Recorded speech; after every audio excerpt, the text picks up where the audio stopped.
নমস্কার জয় জগন্নাথ শুভ সকাল আজ হচ্ছে ফেব্রুয়ারি 1 তারিখ রবিবার আজ দিনের অনেক গুরুত্বপূর্ণ খবর আসিছে তেণু ভিডিওকে শেষ পর্যন্ত দেখা মোর আপনার অনুরোধ তবে আসন্তু আজ দিনের 20টি বড় খবর উপরে নজর পকাইবা ভিডিও ভালো লাগিলে আপনার ভাল পাইবা স্বরূপ গোটে গোটে লাইক নিশ্চিত করিদেবে আজর প্রথম খবর রাজধানী গড়িব সুভদ্রা বস মহিলা যাত্রী ভুবনেশ্বরে গড়িব সুভদ্রা বস এনে সূচনা দিয়েছেন গৃহ নির্মাণ ও নগর উন্নয়ন মন্ত্রী কৃষ্ণচন্দ্র মহাপাত্র সূচনা দিয়ে মন্ত্রী କହିଛନ୍ତି মহিলা ড্রাইভর চলাইবে ସୁଭଦ୍ରା ବସ୍ ଏହି ବସ୍ ରେ ମହିଳାଙ୍କ ସୁରକ୍ଷାକୁ ଗୁରୁତ୍ୱ ଦିଆଯିବ ପୁନେରେ ଇ ବସ୍ ଟ୍ରେନିଂ ପରେ ଭୁବନେଶ୍ୱରରେ ଚଲାଇବେ ମହିଳା ଏଥିସହ ଇଲେକ୍ଟ୍ରିକ ବସ୍ ଚାଳନା ତାଲିମ ପାଇଁ ପୁନେ ଯାଇଛନ୍ତି 20 ଜଣ ମହିଳା ଡ୍ରାଇଭର ସହରାଞ୍ଚଳ ପରିବହନରେ ମହିଳାମାନଙ୍କ ସହଭାଗିତା ସୁନିଶ୍ଚିତ କରିବା ଉଦ୍ଦେଶ୍ୟରେ ଓଡ଼ିଶା ସରକାରଙ୍କ ପ୍ରମୁଖ ଏବଂ ସବୁଠାରୁ ନିର୍ଭରଯୋଗ୍ୟ ଜନ ପରିବହନ ବ୍ୟବସ୍ଥା capital region urban transport CRUT ଏହାର ଆମବ ସେବା ପାଇଁ ମହିଳା ଡ୍ରାଇଭରମାନଙ୍କୁ ସାମିଲ କରିବା ଆରମ୍ଭ କରିଛି ପରବର୍ତ୍ତୀ ଖବର ଅଷ୍ଟ୍ରେଲିଆ ଟି20 ପାଇଁ ବିଶ୍ୱକପ୍ ଦଳ ଘୋଷଣା କଲା ଆସନ୍ତା 7 ତାରିଖରୁ ଭାରତ ଶ୍ରୀଲଙ୍କାରେ ଆରମ୍ଭ ହେଉଥିବା ଟି20 ବିଶ୍ୱକପ୍ ପାଇଁ ଅଷ୍ଟ୍ରେଲିଆ ପକ୍ଷରୁ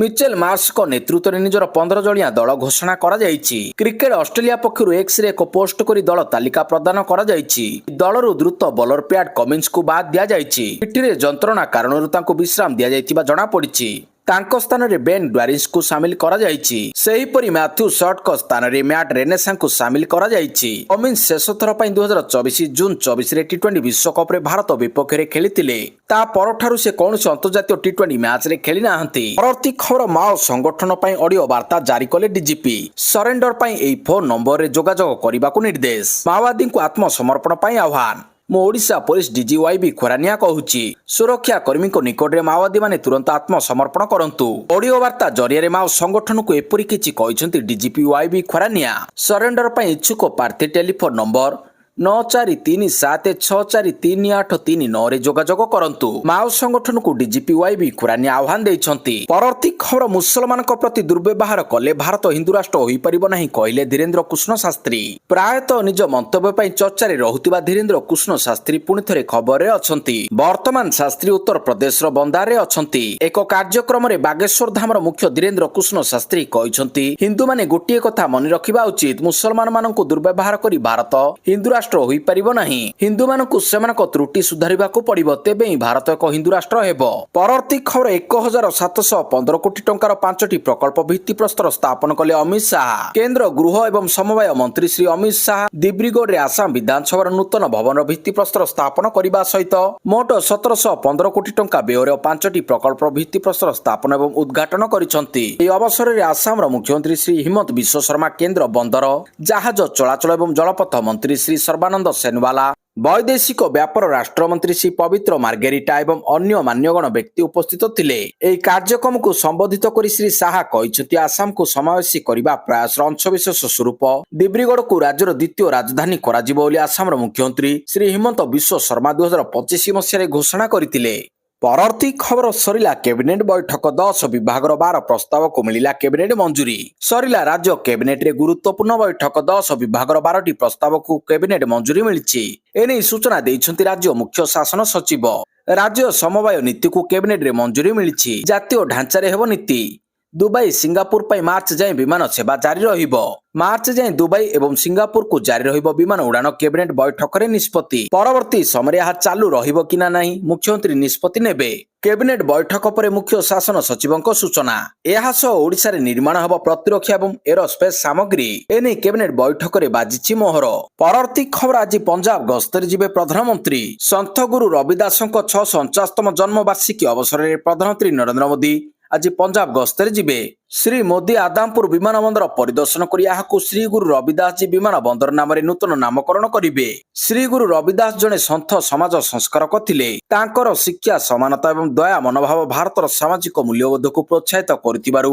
ତାଙ୍କ ସମ୍ମାନ ଅର୍ଥେ ଆଦାମପୁର ବିମାନ ବନ୍ଦର ଗୁରୁ ରବିଦାସଙ୍କ ନାମରେ ନାମକରଣ କରାଯିବ ବୋଲି ପ୍ରଧାନମନ୍ତ୍ରୀଙ୍କ କାର୍ଯ୍ୟାଳୟ ପକ୍ଷରୁ ସୂଚନା ଦିଆଯାଇଛି ପରବର୍ତ୍ତୀ ଖବର ଅଧ୍ୟାପକ ଖଟି କଲେ ହେବ ଆକ୍ସନ ଖଟି କରୁଥିବା ଅଧ୍ୟାପିକାଙ୍କ ଉପରେ ହେବ କାର୍ଯ୍ୟାନୁଷ୍ଠାନ କଲେଜରେ କ୍ଲାସ ନ କରି ଖଟି କରୁଥିଲେ ଆକ୍ସନ ନେବେ ଉଚ୍ଚଶିକ୍ଷା ବିଭାଗ କଠୋର କାର୍ଯ୍ୟାନୁଷ୍ଠାନ ସହ ବନ୍ଦ ହୋଇପାରେ ଦରମା ଏନେଇ ବିଭାଗ ପକ୍ଷରୁ ସବୁ ସରକାରୀ ଅନୁଦାନ ପ୍ରାପ୍ତ ମହାବିଦ୍ୟାଳୟର ଅଧ୍ୟକ୍ଷଙ୍କୁ ଚିଠି ହୋଇଛି ସୂଚନା ଅନୁସାରେ ଉଚ୍ଚଶିକ୍ଷା ବିଭାଗର ଅନୁଧ୍ୟାନ ବେଳେ ନଜରକୁ ଆସିଥିଲା ଅବହେଳା କଟକ ଜିଲ୍ଲାର 2 ସଂସ୍କୃତ ଅନୁଦାନ ପ୍ରାପ୍ତ କଲେଜରେ ଖଟି କରୁଥିଲେ ଅଧ୍ୟାପକ କ୍ଲାସ ନ କରି ଅଧ୍ୟାପକ ଚେୟାରରେ ବସି ମୋବାଇଲରେ ବ୍ୟସ୍ତ ଥିଲେ ସରକାରଙ୍କ ନିୟମ ଓ ନିର୍ଦ୍ଦେଶାବଳୀର ବ୍ୟାପକ ଉଲ୍ଲଂଘନ ନଜରକୁ ଆସିଥିଲା।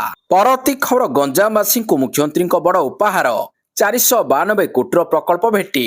ଗୋପାଳପୁର ମହୋତ୍ସବ ହେଉଛି ଇତିହାସ, ପରମ୍ପରା, ସଂସ୍କୃତି ଓ ପ୍ରକୃତିର ଏକ ସୁନ୍ଦର ସମନ୍ୱୟ। ଏହି ମହୋତ୍ସବ ମାଧ୍ୟମରେ ଆମେ ଓଡ଼ିଶାର ଅନନ୍ୟତା, ଗଞ୍ଜାମର ଗାରିମା ଓ ସଂସ୍କୃତିର ଜୀବନ୍ତ ଐତିହ୍ୟକୁ ଉତ୍ସବରେ ପରିଣତ କରୁଛୁ ବୋଲି ମୁଖ୍ୟମନ୍ତ୍ରୀ ମୋହନ ଚରଣ ମାଝୀ ମତବ୍ୟକ୍ତ କରିଛନ୍ତି। ଏହି ଅବସରରେ ମୁଖ୍ୟମନ୍ତ୍ରୀ ଗଞ୍ଜାମ ଜିଲ୍ଲା ପାଇଁ 492 କୋଟିରୁ ଉର୍ଦ୍ଧ୍ୱ ଟଙ୍କା ମୂଲ୍ୟର ପ୍ରକଳ୍ପ ଶୁଭାରମ୍ଭ କରିଛନ୍ତି। ପରବର୍ତ୍ତୀ ଖବର ମହାରାଷ୍ଟ୍ର ପ୍ରଥମ ମହିଳା ଉପମୁଖ୍ୟମନ୍ତ୍ରୀ ସୁନେତ୍ରା ପାୱାର। ମହାରାଷ୍ଟ୍ର ଉପମୁଖ୍ୟମନ୍ତ୍ରୀ ଭାବରେ ଶପଥ ନେଲେ ସୁନେତ୍ରା ପାୱାର। ଦିବଂଗତ ଅଜିତ ପାୱାରଙ୍କ ପତ୍ନୀ ସୁନେତ୍ରା ପାୱାର ନେଲେ ଶପଥ। ମହାରାଷ୍ଟ୍ର ପ୍ରଥମ ଉପମୁଖ୍ୟମନ୍ତ୍ରୀ ଭାବରେ ଶପଥ ନେଇଛନ୍ତି। ମହାରାଷ୍ଟ୍ର ରାଜ୍ୟପାଳ ଆଚାର୍ଯ୍ୟ ଦେବବ୍ରତ ସୁନେତ୍ରା ପାୱାରଙ୍କ ଶପଥ ପାଠ କରାଇଛନ୍ତି। ମୁଖ୍ୟମନ୍ତ୍ରୀ ଦେବେନ୍ଦ୍ର ଫଡନାବିସ୍ ଏବଂ ଏକନାଥ ସିନ୍ଦେ କାର୍ଯ୍ୟକ୍ରମରେ ଯୋଗ ଦେଇଥିଲେ। ଅଜିତ ପାୱାର ମହାରାଷ୍ଟ୍ର ଉପମୁଖ୍ୟମନ୍ତ୍ରୀ ଥିବା ସମୟରେ ଏକ ବିମାନ ଦୁର୍ଘଟଣାରେ ମୃତ୍ୟୁବରଣ କରିଛନ୍ତି। ପରବର୍ତ୍ତୀ ଖବର ଡାହାଣୀ ଶବ୍ଦ ବ୍ୟବହାର ଅପରାଧ। ଡାହାଣୀ ଶିକାର ବିରୋଧରେ ଓଏଚ୍ଆରସିଙ୍କ ଐତିହାସିକ ହସ୍ତକ୍ଷେପ। ଡାହାଣୀ ଶବ୍ଦ ବ୍ୟବହାରକୁ ଅପରାଧ ଘୋଷଣା କଲେ ଓଏଚ୍ଆରସି। ଆଇନ ସଂଶୋଧନ ଓ ସଚେତନତା ପାଇଁ ସରକାରଙ୍କୁ ଓଏଚ୍ଆରସି ନିର୍ଦ୍ଦେଶ ଦେଇଛନ୍ତି। ଗୃହ ବିଭାଗ ଏବଂ ମହିଳା ଓ ଶିଶୁ ବିକାଶ ବିଭାଗକୁ ନିର୍ଦ୍ଦେଶ ଦେଇଛନ୍ତି। 2018 ମସିହାର ଏକ ମାମଲାର ଶୁଣାଣି ସମୟରେ ରାଜ୍ୟରେ ଡାହାଣୀ ଶିକାର ବିରୋଧରେ ପଦକ୍ଷେପକୁ ସୁଦୃଢ଼ କରିବା ପାଇଁ କମିଶନ କଡ଼ା ନିର୍ଦ୍ଦେଶ ଦେଇଛନ୍ତି। ପରବର୍ତ୍ତୀ ଖବର ଆଇପିଏସ୍ଙ୍କୁ କେନ୍ଦ୍ରୀୟ ଅଭିଜ୍ଞତା ବାଧ୍ୟତାମୂଳକ।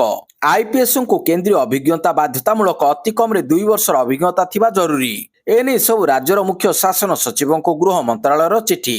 2011 ପରବର୍ତ୍ତୀ ଆଇପିଏସ୍ ବ୍ୟାଚ୍ଙ୍କ ପାଇଁ ଏହା ବାଧ୍ୟତାମୂଳକ ବୋଲି ଚିଠିରେ ଉଲ୍ଲେଖ କରାଯାଇଛି। ସୂଚନା ଅନୁସାରେ ଗୃହ ମନ୍ତ୍ରାଳୟ ଶନିବାର ଦିନ ଆଇପିଏସ୍ ଅଧିକାରୀଙ୍କ କେନ୍ଦ୍ରୀୟ ପୋଷ୍ଟିଂ ପାଇଁ ନିର୍ଦ୍ଦେଶାବଳୀରେ ପରିବର୍ତ୍ତନ ଜାରି କରିଛି। ନୂତନ ନିର୍ଦ୍ଦେଶାବଳୀ ଅନୁସାରେ ମନ୍ତ୍ରାଳୟ ଭାରତୀୟ ପୋଲିସ ସେବା ଆଇପିଏସ୍ ଅଧିକାରୀଙ୍କ ପାଇଁ ଏବଂ ଡେପୁଟି ଇନ୍ସପେକ୍ଟର ଜେନେରାଲ ଡିଆଇଜି ପଦରେ ସର୍ବନିମ୍ନ 2 ବର୍ଷର କେନ୍ଦ୍ରୀୟ ଡେପୁଟେସନରେ କାର୍ଯ୍ୟ କରିବା କିମ୍ବା କେନ୍ଦ୍ରରେ ଇନ୍ସପେକ୍ଟର ଜେନେରାଲ, ଆଇଜି କିମ୍ବା ସମକକ୍ଷ ପଦବୀ ପାଇଁ ସମକକ୍ଷ ସ୍ତରରେ କାର୍ଯ୍ୟ କରିବା ବାଧ୍ୟତାମୂଳକ କରିଛି। ପରବର୍ତ୍ତୀ ଖବର ରାଷ୍ଟ୍ରପତିଙ୍କ ସୁରକ୍ଷା ପାଇଁ 30 ପ୍ଲାଟୁନ ଫୋର୍ସ। ରାଷ୍ଟ୍ରପତିଙ୍କ ଗସ୍ତକୁ ନେଇ ପୁରୀ ପୁଲିସ ପକ୍ଷରୁ ଆଗୁଆ ପ୍ରସ୍ତୁତି। ବ୍ଲୁ ବୁକ୍ ସୁରକ୍ଷା ବ୍ୟବସ୍ଥା ସହ 30 ପ୍ଲାଟୁନ ଫୋର୍ସ ହେବେ ମୁତୟନ। ବିଭିନ୍ନ ଜାଗାରେ 6 ଜଣ କମାଣ୍ଡାଣ୍ଟ ରାଙ୍କର ଅଫିସର ହେବେ ନିୟୋଜିତ। 3 ତାରିଖରେ ପୁରୀ ଗସ୍ତରେ ଆସୁଛନ୍ତି ରାଷ୍ଟ୍ରପତି ଦ୍ରୌପଦୀ ମୁର୍ମୁ। ଗସ୍ତକୁ ଶୃଙ୍ଖଳିତ କରିବାକୁ ସମସ୍ତ ବ୍ୟବସ୍ଥା କରାଯାଇଥିବା ଏସ୍ପି ସୂଚନା ଦେଇଛନ୍ତି। ପରବର୍ତ୍ତୀ ଖବର ଓଡ଼ିଆ ଭାଷାରେ ଏକାଦଶ ଶ୍ରେଣୀ ବିଜ୍ଞାନ ସନ୍ଦର୍ଭ ପୁସ୍ତକ ଉନ୍ମୋଚନ କଲେ ମୁଖ୍ୟମନ୍ତ୍ରୀ। ପ୍ରତ୍ୟେକ ଜିଲ୍ଲା ସଦର ମହକୁମା ବହି ଦୋକାନରେ ଉପଲବ୍ଧ ହେବ। ଲୋକସେବା ଭବନ ଠାରେ ମୁଖ୍ୟମନ୍ତ୍ରୀ ଶ୍ରୀ ମୋହନ ଚରଣ ମାଝୀ ଓଡ଼ିଆ ଭାଷାରେ ପ୍ରସ୍ତୁତ ଏକାଦଶ ଶ୍ରେଣୀ ବିଜ୍ଞାନ ଛାତ୍ରଛାତ୍ରୀଙ୍କ ପାଇଁ ସନ୍ଦର୍ଭ ପୁସ୍ତକ ଗୁଡ଼ିକ ଉନ୍ମୋଚନ କରିଛନ୍ତି। ବିଦ୍ୟାଳୟ ଗଣଶିକ୍ଷା ବିଭାଗ ପକ୍ଷରୁ ପ୍ରସ୍ତୁତ ଏହି ପୁସ୍ତକ ଗୁଡ଼ିକ ମଧ୍ୟରେ ଗଣିତ, ପଦାର୍ଥ ବିଜ୍ଞାନ, ରାସାୟନ ବିଜ୍ଞାନ, ଜୀବ ବିଜ୍ଞାନ ମୁଖ୍ୟମନ୍ତ୍ରୀ ଉନ୍ମୋଚନ କରିଛନ୍ତି। ଓଡ଼ିଆ ଭାଷାରେ ଏହିଭଳି ବହି ଆଗରୁ ନଥିବାରୁ ରାଜ୍ୟ ସରକାର ପ୍ରତ୍ୟେକ ଉଚ୍ଚ ମାଧ୍ୟମିକ ବିଦ୍ୟାଳୟକୁ 10ରୁ 20ଟି ବହି ଯୋଗାଇ ଦେବା ପାଇଁ ନିଷ୍ପତ୍ତି ନେଇଛନ୍ତି। ପ୍ରତି ଖବର ଆସନ୍ତା 4 ତାରିଖ ଯାଏଁ ରାଜ୍ୟର ଅଧିକାଂଶ ସ୍ଥାନରେ ରାତି ତାପମାତ୍ରା ବଢ଼ିବ। ଆସନ୍ତା 4 ତାରିଖ ଯାଏଁ ରାଜ୍ୟର ଅଧିକାଂଶ ସ୍ଥାନରେ ରାତି ତାପମାତ୍ରା ବଢ଼ିବା ସହ ଶୀତ କମ୍ ରହିବ ବୋଲି ପୂର୍ବାନୁମାନ କରିଛି ପାଣିପାଗ ବିଭାଗ। କିନ୍ତୁ ଆସନ୍ତା 2 ତାରିଖ ଯାଏଁ ରାଜ୍ୟରେ କୁହୁଡ଼ି ରହିବ। ଶନିବାର ଉପକୂଳ ଓଡ଼ିଶାରେ ଶୀତ ପ୍ରାୟତଃ କମ୍ ରହିବ। ରବିବାର ଅର୍ଥାତ୍ ଆଜି ଉପକୂଳ ଓଡ଼ିଶା, ଆଭ୍ୟନ୍ତରୀଣ ଓଡ଼ିଶା ଓ ଉତ୍ତର ଓଡ଼ିଶାରେ ରାତି ତାପମାତ୍ରା ବଢ଼ିବା ସହ ଶୀତ କମ୍ ରହିବ। ଅଧିକାଂଶ ସ୍ଥାନରେ ପାରଦ 16ରୁ 18 ଡିଗ୍ରୀ ରହିବ। ପରବର୍ତ୍ତୀ ଖବର ଦେଶାନ୍ତର ହେଲେ 3 ବାଂଲାଦେଶୀ କେନ୍ଦ୍ରାପଡ଼ାରେ ରହୁଥିବା ସୂଚନା। ଦେଶାନ୍ତର ହୋଇଛନ୍ତି 3 ବାଂଲାଦେଶୀ। ପ୍ରଶାସନ ପକ୍ଷରୁ ଅନୁପ୍ରବେଶକାରୀ ଯାଞ୍ଚ ଅଭିଯାନ ବେଳେ ଏହି 3 ଜଣ ଚିହ୍ନଟ ହୋଇଥିଲେ। 65 ବର୍ଷୀୟ ମୁମତାଜ ଖାନ୍, 69 ବର୍ଷୀୟ ଇନସାନ ଖାନ୍ ଓ 70 ବର୍ଷୀୟା ଅନିବା ବିବି। ସମ୍ପର୍କରେ ଏମାନେ 2 ଭାଇ ଭଉଣୀ ବୋଲି ଜଣାପଡ଼ିଛି। 1987 ମସିହା ପୂର୍ବରୁ ଏହି ପରିବାର 5 ଜଣ ସଦସ୍ୟ ଭାରତକୁ ଅନୁପ୍ରବେଶ କରିଥିଲେ। ସେମାନେ କେନ୍ଦ୍ରାପଡ଼ାରେ ସ୍ଥାୟୀ ଭାବରେ ରହୁଥିଲେ। 5 ଜଣଙ୍କ ମଧ୍ୟରୁ 3 ଜଣ ଭାଇ ଭଉଣୀଙ୍କୁ ଦେଶାନ୍ତର କରାଯାଇଥିବା ବେଳେ ଅନ୍ୟ 2 ଜଣଙ୍କ ମୃତ୍ୟୁ ହୋଇଥିବା ଜଣାପଡ଼ିଛି। ପରବର୍ତ୍ତୀ ଖବର ମମତା ସରକାରଙ୍କୁ ହାଇକୋର୍ଟଙ୍କ ନିର୍ଦ୍ଦେଶ। ଭାରତ ଓ ବାଂଲାଦେଶ ସୀମାରେ ତାରବାଡ଼ ନିର୍ମାଣ ପ୍ରସଙ୍ଗରେ ମାର୍ଚ୍ଚ 31 ତାରିଖ ସୁଦ୍ଧା ଜମି ହସ୍ତାନ୍ତର କରିବାକୁ କଲିକତା ହାଇକୋର୍ଟଙ୍କ ପକ୍ଷରୁ ପଶ୍ଚିମବଙ୍ଗରେ କ୍ଷମତାସୀନ ମମତା ବାନାର୍ଜୀଙ୍କ ସରକାରଙ୍କୁ ନିର୍ଦ୍ଦେଶ ଦିଆଯାଇଛି। ବାଂଲାଦେଶ ସୀମା ସଂଲଗ୍ନ 9ଟି ଜିଲ୍ଲାରେ ଜମି ଅଧିଗ୍ରହଣ କରାଯାଇଥିବା ସୁଦ୍ଧା ଏହା ବିଏସ୍ଏଫ୍କୁ ହସ୍ତାନ୍ତର କରାଯାଉ ନାହିଁ। ପରବର୍ତ୍ତୀ ଖବର କେ ମୁରୁଗେସାନ ନୂଆ ପିସିଏଫ୍ ନିଯୁକ୍ତ କଲେ ରାଜ୍ୟ ସରକାର। ଆଇଏଫ୍ଏସ୍ ଡକ୍ଟର କେ ମୁରୁଗେସାନ ହେଲେ ନୂଆ ପିସିଏଫ୍। 1994 ବ୍ୟାଚର ବରିଷ୍ଠ ଆଇଏଫ୍ଏସ୍ କେ ମୁରୁଗେସାନ। ରାଜ୍ୟ ସରକାର ଆଇଏଫ୍ଏସ୍ କେ ମୁରୁଗେସାନଙ୍କୁ ପ୍ରମୁଖ ମୁଖ୍ୟ ବନ ସଂରକ୍ଷକ ପିସିଏଫ୍ ଏବଂ ବନବାହିନୀର ମୁଖ୍ୟ ଏଚ୍ଓଏଫ୍ ଭାବରେ ନିଯୁକ୍ତ କରିଛନ୍ତି। ପରବର୍ତ୍ତୀ ଖବର ପୂର୍ବ କଙ୍ଗୋରେ ଭୂସ୍ଖଳନ, 200 ମୃତ।